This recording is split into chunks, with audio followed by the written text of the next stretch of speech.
I think what you're saying about the late night things is so true, because I remember watching them do monologues with no audience, and I was like, who said okay to this? Why are you doing this? There's not a fucking chance in hell that this is funny or gonna work. And when you see those flat, corny, late night monologue jokes with no audience, those are so fucking cringy. And you're dealing with a lot of these people that are not stand-up comics, so they don't even really truly understand how to deliver it right. Like, they don't have the chops. What they're doing is just like reading off of a teleprompter. So a bunch of really good joke writers wrote them some stuff, and then they're playing to the audience, and the audience is like laughing, so they get this feedback, and they know how to do that. When they're just them and the camera, you're in the void now. You're in deep space. There's no one around you, and it's fucking wild to watch. It is wild. Can you unlock, like, how different is that from like stand up? I'm just like a casual viewer of like the like late nights. I mean, I know they say like applause, but is that real like laughter, and like are they like saying like, hey, clap? Oh, there's someone who's doing this. There's someone in front of the crowd. There's a warm-up guy, and generally the warm-up guy is a failed comedian or a middling comedian who's just trying to make it, and they're doing the warm-up thing as like a side gig. And there's people that are good at warm-up, and the problem with being good at warm-up is it's a profitable job, and it'll actually keep you from being good at stand-up. Oh, you're like stuck doing yes, thing you get forever. stuck. I've had friends that were stuck doing warm-up, and then some of them quit, and some of them didn't, and the ones that didn't are fucked. And because those shows they don't even exist anymore. There's only a handful of those shows. So like if you see like how many talk shows are there? There's very few. Yeah. There's Colbert, there's Jimmy Kimmel, there's Fallon. There's a few. There's only a few. Yeah. And so they stand there, and there's applause signs, and then there's producers. There's the warm-up guy that's literally telling people to clap. They're like, okay, explaining to the people, Yeah. okay, when Jimmy comes out, I want a big round of applause. Let's practice this right now. Ladies and gentlemen, Jimmy Fallon. Yeah. And everybody claps. They practice it. Yes. They'll train the audience how to do it, depending upon the set. But I've seen them do that at different places. And I had a friend who was a writer in the early days of Conan. He's a buddy of mine who was a comic. And I went to see one of the very, very early Conans. So this is like, I guess it was like the 90s or the early 2000s. No, it had to be the 90s. It was the 90s. Yeah. And they were reading their banter between Conan and who's the other guy? Andy Richter? Oh, Andy Richter, yeah. They were reading off of cue cards. So they had a giant cue card. The banter was fake. So the banter, their dialogue back and forth was scripted. So they were saying, so Andy, I understand you got married and blah, blah, blah, blah, blah. Oh, yes, I do. And so they're reading it, and I'm watching the cards. I'm like, this is madness. Who approved this? And it was terrible. The early days of Conan, like that sort of banter was fucking. The thing about Conan is like he's this funny guy. He was a funny writer. He's a really smart guy, and he had to figure out how to do the talk show. He figured it out. But in the beginning, it was awful. And I watched, like, they're like the audience is being cheered on. There's literal applause signs that flash to tell you when to applaud.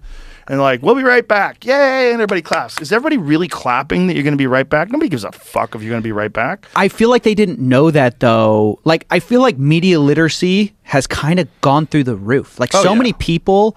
I guess it's maybe everyone has cameras now, so everyone's like sort of mini producers now of their own show. Sure. And so they get it now, and so all of a sudden the craving for authenticity gets so much higher because now you're aware of like what everyone knows what a teleprompter is. Everybody's sort of like, even though I didn't know how exactly it worked, I kind of was vaguely aware that like they kind of told you to applaud, and the laugh tracks in sitcoms were just canned laughter.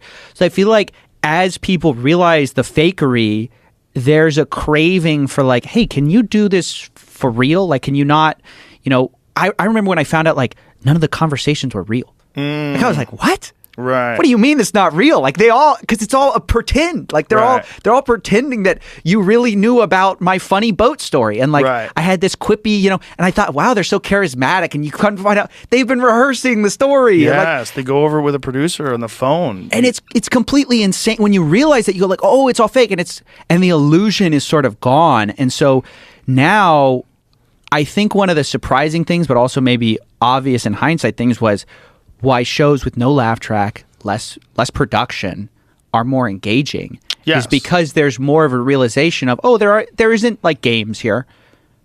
There's just two people talking. They haven't rehearsed their lines, and I mean, I came on here. There was no production notes. There was no like, hey, we want to talk about this. It was just like, hey, you want to come on, and that's all it is. And so I think we didn't even discuss what we're going to talk about. No, which is what I do with everybody. I just have them come in and talk.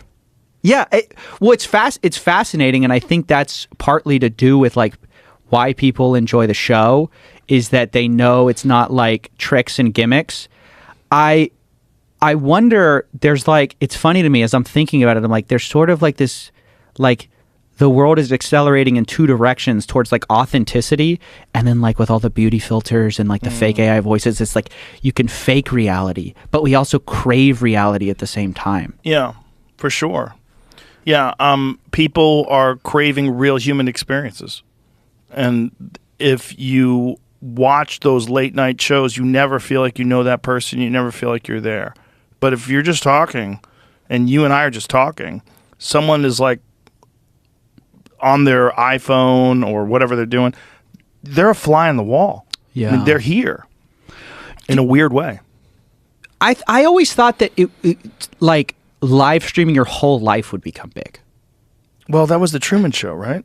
Yeah, no, but I thought we would see it. Like, I guess you see it with Twitch streamers who like stream like 12 hours a day. Mm-hmm. But I kind of thought what would take off I was kind of surprised it didn't, was like, you just watch my whole life. Like some people did do that for a while. They tried right? it. I was kind of surprised that didn't, because I thought like eventually you'd have celebrities who their whole life would be on display, and like the authenticity of just sitting in a room with somebody with just, it's quiet. I think people just got too weirded out by that. But wasn't there was a movie, I forget who was in the movie, but there was a movie where someone had their whole life filmed, and at the end they rejected it and decided that's Truman Show for sure. But Truman Show was like, that was the Jim Carrey movie, right? Yeah, but that was fake, right? Like he didn't know they were filming his whole life, and he rejects it. There was another one where the person became famous because they followed them around with cameras everywhere, and at the end of it, like he fell in love with a girl or something, and it was over.